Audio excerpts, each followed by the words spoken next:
Friends, and welcome back.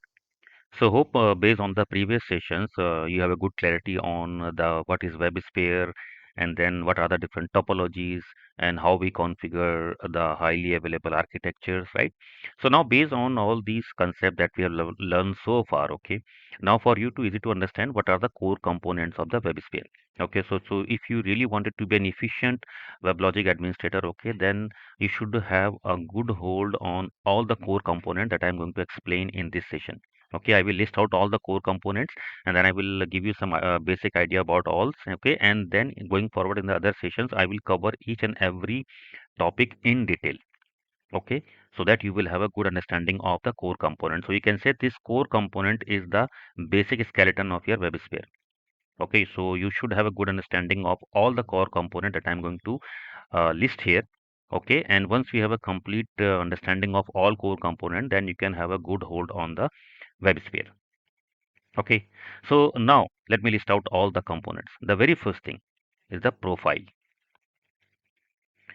So when we do the installation setup of the WebSphere, okay, so everything is inside the profile. Okay, that means the very first thing what we do after the installation of the WebSphere, once your installation is complete, the very first thing what we do, we configure the profile. And this profile again depend which profile you are going to select is based on the topologies.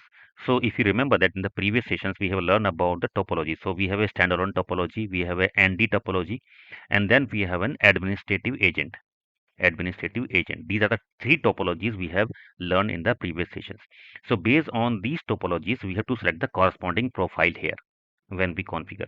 Okay, so this is the building block of your WebSphere, right? Because after installation, what I said, the very first thing you need to create the profile, and this profile is based on topologies. So if you have a complete clarity on the topologies, if you have gone through the previous session, then it's very easy for you to understand what are the profiles. Okay, so this I will cover in detail. I will explain you each and every profile, the purpose of each and every profile. Along with that, we'll see the execution of each and every profile in the next sessions. Right, now second is cell.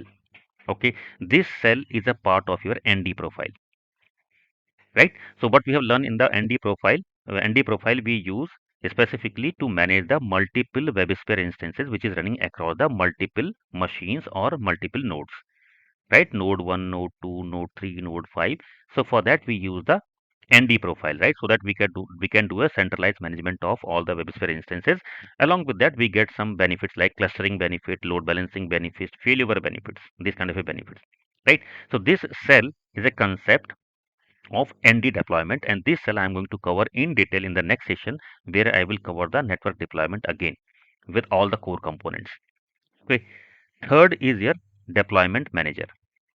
Deployment manager, which is also called the ND, network deployment, right? So this is an ND which we have already learned. We have got some idea of the network deployment which we use in the production or live environment, and with the help of this ND we can control the multiple different WebSphere servers, or you can say application servers, where we deploy the applications from a centralized location, right? Now, the next is your admin console. Admin console.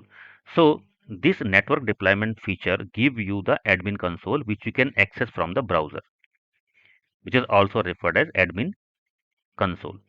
So, when we install the network deployment, okay, and when we start the network deployment services, we get an admin console, okay, which we access from the browser, and with the help of this browser admin console we can manage all the instances. Okay, now the next component after the your admin console is your application server, app server, which is also referred as managed server.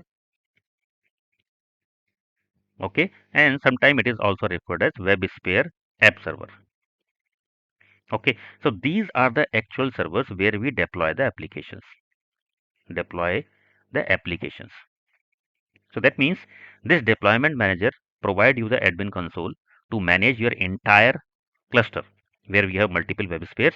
And when you get the application from the developer, so for that we have the multiple instances of WebSphere, right? So these WebSphere instances also referred as the app server or managed server instances, and we do the deployment on these app server instances. Okay, so this is again a core part of your WebLogic core components, right? Then we have a cluster. So as I said in the earlier sessions as well, we club these servers, okay, where we deploy the applications in a single group, which is referred as a cluster.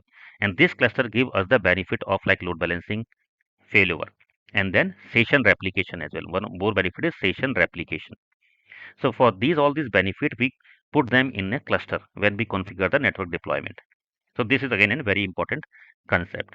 Apart from that, we have the concept of node and node agent. This is again very important. Okay, so this node can simply refer as the machine or virtual machine or server where your app servers are running. So here we have one, two, three, four, five, six servers, app servers are there in the cluster. So they may be running on different virtual machines or different servers. So each virtual machine or server refer as node. Okay, and along with this, in each and every node, there is a process called node agent is run. Okay, this there is a specific purpose of this node agent that we use in the deployment ND mode in the production live environment. Okay, so we will cover that as well in detail. What is the functioning of node agent, why we use it. Okay, now the next one is federation. Federation again is a term that is related with the network deployment, ND deployment.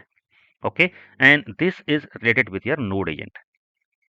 Okay, so when we create this kind of architecture, highly available architecture with the help of network deployment, so we have a node agent process.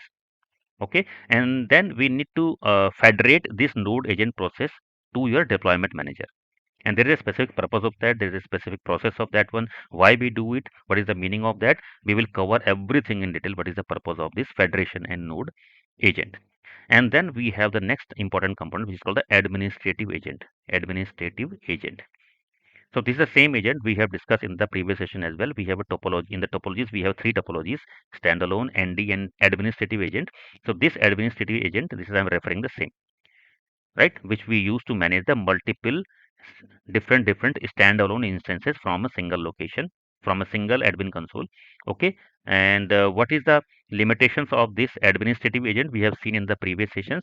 But along with that, I will have a separate session on this admin agent as well, where I will explain you the complete end-to-end concept of this, how it works and how we deploy it actually. Okay, so these are the core components of your WebSphere. You should aware about that one if you really wanted to an effective WebSphere administrator. Profile, cell, deployment manager, admin console, your app server, which is also referred as managed servers or WebSphere app servers, cluster, node, node agent, federation, and your administrative agent. And in next subsequent sessions, we will cover every concept in details with the executions, so that you should not have a single doubt on all these core components.